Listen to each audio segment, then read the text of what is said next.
नमस्कार भक्तों, आप सभी का हमारे इस धार्मिक कथा में हार्दिक स्वागत है। आज हम सुनने जा रहे हैं हरियाली तीज व्रत की पवित्र और भावपूर्ण कथा, जो माता पार्वती की कठोर तपस्या, उनके अटूट विश्वास और भगवान शिव को पति के रूप में प्राप्त करने की अद्भुत कहानी से जुड़ी हुई है। कहा जाता है कि हरियाली तीज के दिन श्रद्धा और विश्वास के साथ माता पार्वती और भगवान शिव का स्मरण करने से दाम्पत्य जीवन में सुख, शांति और प्रेम बना रहता है। तो आइए मन को शांत करके माता पार्वती और भगवान शिव का ध्यान कीजिए और श्रद्धा से बोलिए हर हर महादेव, जय माता पार्वती। बहुत प्राचीन समय की बात है। हिमालय पर्वत की ऊंची ऊंची चोटियों के बीच राजा हिमवान का राज्य था। राजा हिमवान बहुत ही धर्मात्मा, दयालु और अपनी प्रजा से प्रेम करने वाले राजा थे। उनकी पत्नी का नाम मैना देवी था। दोनों के जीवन में किसी चीज की कमी नहीं थी, लेकिन उन्हें एक संतान की इच्छा थी। उनकी प्रार्थना और तपस्या के फलस्वरूप उनके घर में एक दिव्य कन्या का जन्म हुआ। कन्या के जन्म के समय पूरे राजमहल में आनंद छा गया। देवताओं ने आकाश से पुष्पों की वर्षा की और ऋषि मुनियों ने कहा कि यह कोई साधारण कन्या नहीं है, बल्कि स्वयं आदि शक्ति का स्वरूप है। पर्वत की पुत्री होने के कारण उस कन्या का नाम रखा गया पार्वती। समय बीतने लगा, माता पार्वती धीरे धीरे बड़ी होने लगी। बचपन से ही उनका मन भगवान शिव की ओर आकर्षित था।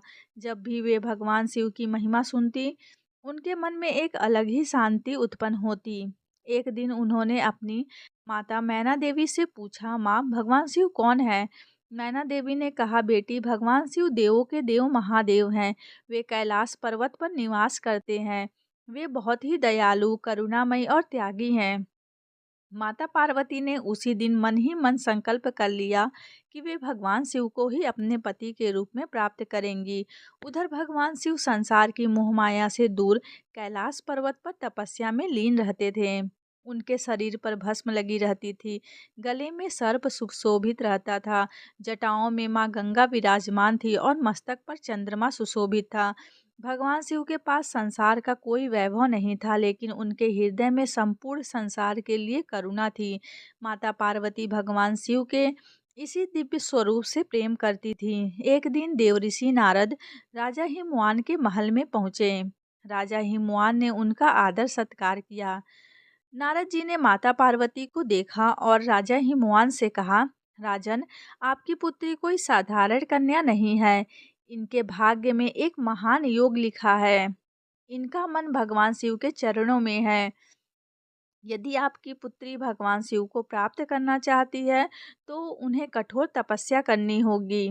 माता पार्वती ने नारद जी की बातें सुनी और उनका संकल्प और भी मजबूत हो गया। उन्होंने मन ही मन कहा, चाहे मुझे कितनी कठिन तपस्या क्यों न करनी पड़े, मैं भगवान शिव को ही अपने पति के रूप में प्राप्त करूंगी।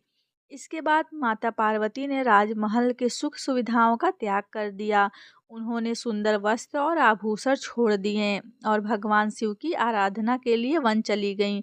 वहां उन्होंने एकांत स्थान पर बैठकर भगवान शिव का ध्यान करना शुरू कर दिया। दिन बीतते गए, महीने बीत गए और ऋतुएं बदलती रहीं, लेकिन माता पार्वती की तपस्या नहीं रुकी। गर्मी की तेज धूप आई, लेकिन वे अपने स्थान से नहीं हिली। वर्षा की तेज धाराएं आई, लेकिन उनका ध्यान नहीं टूटा। कड़ाके की ठंड आई, लेकिन उनकी साधना अड़िग रही। उनके मन में केवल एक ही मंत्र गूंजता था, ओम नमः शिवाय।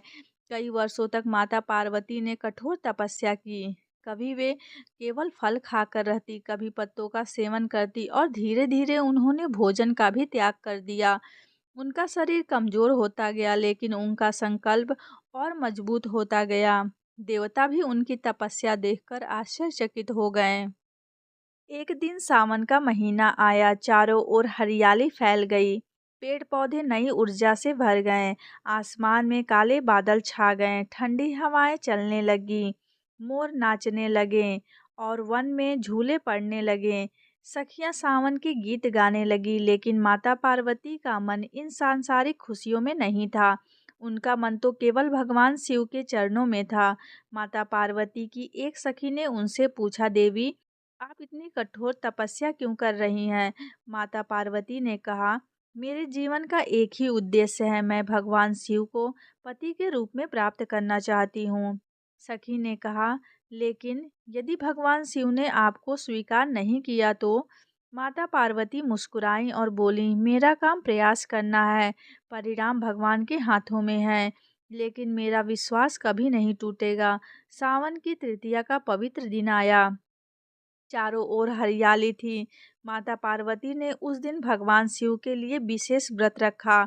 उन्होंने अन्न और जल का त्याग किया। उन्होंने मिट्टी से भगवान शिव का शिवलिंग बनाया और पूरी श्रद्धा से उसकी पूजा की।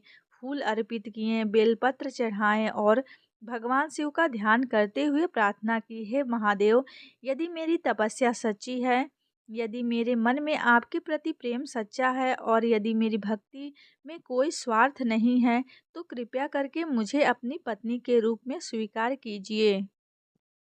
माता पार्वती की तपस्या से भगवान शिव प्रसन्न हो चुके थे, लेकिन वे उनकी भक्ति की परीक्षा लेना चाहते थे।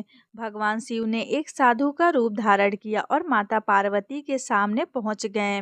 उन्होंने पूछा, देवी, आप इतनी कठोर तपस्या क्यों कर रही हैं? माता पार्वती ने उत्तर दिया, मैं भगवान शिव को पति के रूप में प्राप्त करने के लिए तपस्या कर रही हूँ। साधु ने कहा, क्या आप जानती हैं कि भगवान शिव कैसे हैं? उनके शरीर पर भस्म लगी रहती है, गले में सर्प रहता है, वे शमशान में रहते हैं, उनके पास कोई राजमहल नहीं है और न ही सांसारिक धन संपत्ति।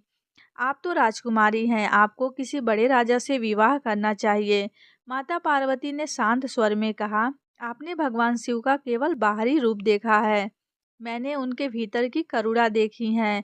आपने उनके शरीर पर लगी भस्म देखी है, लेकिन मैंने उनके भीतर का ज्ञान देखा है।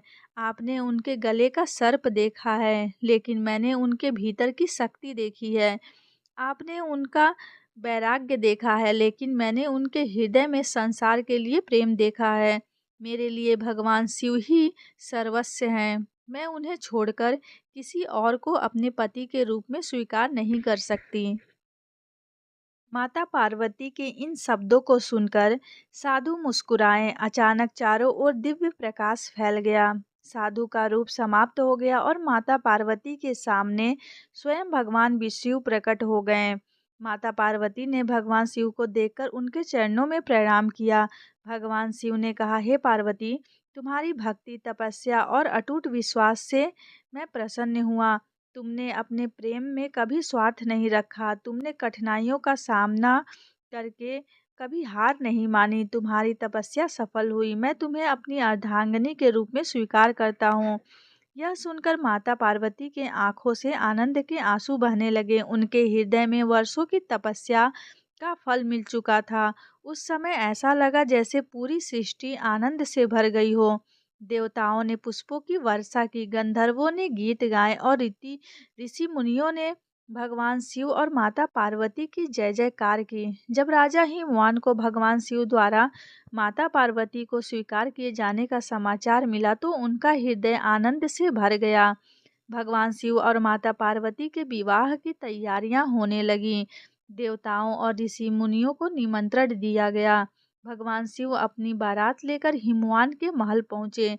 उनकी बारात बहुत ही अद्भुत थी। देवताओं के साथ उनके गण भी थे।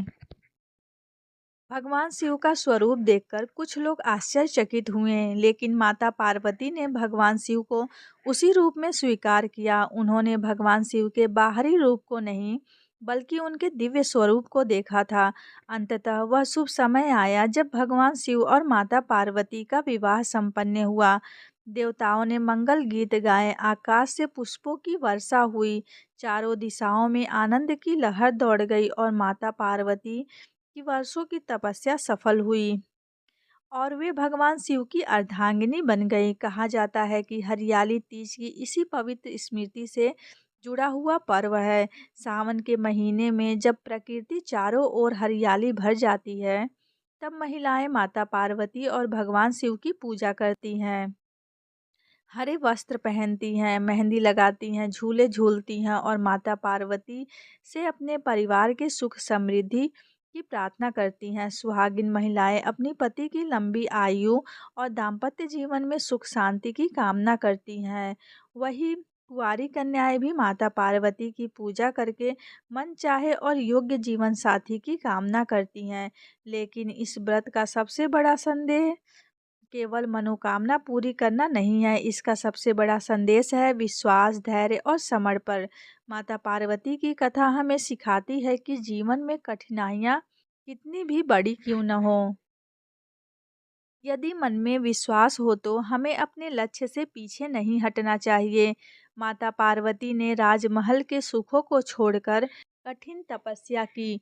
उन्होंने अनेक परेशानियां सहन की, लेकिन अपने संकल्प को कमजोर नहीं होने दिया।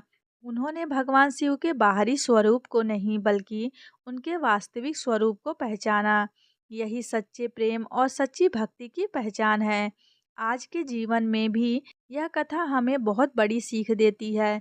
रिश्तों में केवल सुख के समय साथ रहना ही प्रेम नहीं है। कठिन समय में एक दूसरे का साथ देना, विश्वास बनाए रखना और धैर्य रखना ही सच्चे रिश्ते की पहचान है।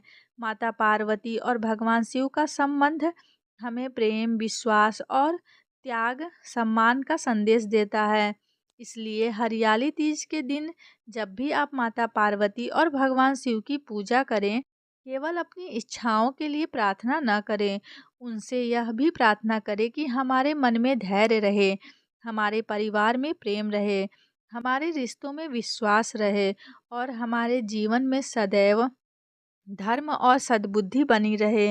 हे माता पार्वती, जिस प्रकार आपने अपनी कठोर तपस्या और अटूट विश्वास से भगवान शिव को पति के रूप में प्राप्त किया, उसी प्रकार हमारे जीवन में भी सुख, शांति और प्रेम बनाए रखिए। हमारे घर से कलह दूर कीजिए, परिवार में आपसी प्रेम और विश्वास बढ़ाइए। हमारे पति पत्नी, माता पिता, बच्चों और सभी परिजनों पर अपनी कृपा बनाए रखिए। हे महादेव, हमारे मन से अहंकार दूर कीजिए, हमें सत्य के मार्ग पर चलने की शक्ति दीजिए। हमारे जीवन में आने वाली कठिनाइयों का सामना करने का साहस दीजिए। हमारे घर में सुख, शांति, समृद्धि और मंगल बनाए रखिए। भक्तों, यही हरियाली तीज की पवित्र कथा हमें बताती है कि सच्ची भक्ति कभी व्यर्थ नहीं जाती। सच्चा विश्वास इंसान को कठिन से कठिन परिस्थिति में भी मजबूत बनाए रखता है, और जब प्रयास सच्चा हो तो भगवान की कृपा अवश्य प्राप्त होती है। तो आइए इस पवित्र कथा के अंत में एक बार पूरे मन से भगवान शिव और माता पार्वती को स्मरण करते हैं। बोलिए उमा महेश्वराय भगवान की जय, माता पार्वती की जय, देवों के देव महादेव की जय। हर हर महादेव। ओम नमः शिवाय। अगर आपको हरियाली तीज की यह पवित्र और भावपूर्ण कथा अच्छी लगी हो तो वीडियो को लाइक ज़रूर करें। इस कथा को अपने परिवार और परिजनों के साथ शेयर करें, ताकि अधिक से अधिक लोग माता पार्वती और भगवान शिव की इस पवित्र कथा को सुन सकें। ऐसी ही धार्मिक, पौराणिक और व्रत कथाएं सुनने के लिए हमारे चैनल को सब्सक्राइब जरूर करें और बेल आइकन दबाना न भूलें। कमेंट में श्रद्धा से लिखिए हर हर महादेव। जय माता पार्वती। भगवान शिव और माता पार्वती की कृपा आप और आपके पूरे परिवार पर सदैव बनी रहे। इसी मंगल कामना के साथ आप सभी को हरियाली तीज की हार्दिक शुभकामनाएं। हर हर महादेव। जय माता पार्वती। ओम नमः शिवाय।